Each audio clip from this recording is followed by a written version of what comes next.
ప్రజలకు పంచాల్సిన పెన్షన్ డబ్బులతో పారిపోయాడు. 8,43,000 రూపాయలు తీసుకుని కనిపించకుండా పోయాడు. కట్ చేస్తే తానే స్వయంగా ఓ వీడియోను విడుదల చేసి తప్పైంది క్షమించండి అంటూ వేడుకుంటున్నాడు. డబ్బులతో పారిపోవడానికి గల కారణాలు భార్య పిల్లలతో కలిసి వివరించాడు. ఆ వీడియో ప్రస్తుతం వైరల్ అవుతోంది. ఇందుకే ఆ వీడియోలో ఏముంది? ఎందుకు డబ్బుతో పారిపోయాడు? మంత్రి లోకేష్ స్పందించి ఏం చెప్పారు?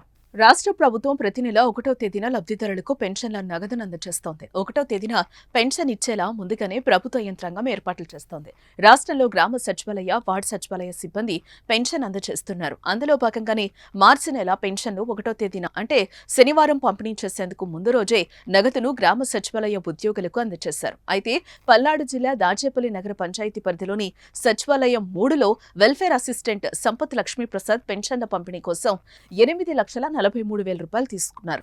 కానీ ఆ తర్వాత రోజు పెన్షన్ పంచలేదు.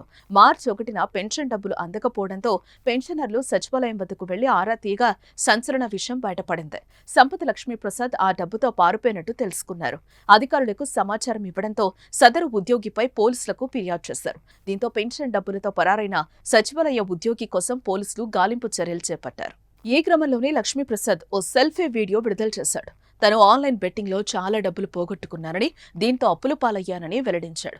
ప్రభుత్వ సొమ్మును వాడుకున్నందుకు తనను క్షమించాలని కోరిన లక్ష్మీప్రసాద్ నెల రోజుల్లో ఎలాగైనా చేసి మొత్తం డబ్బులను చెల్లిస్తానని హామీనిచ్చాడు.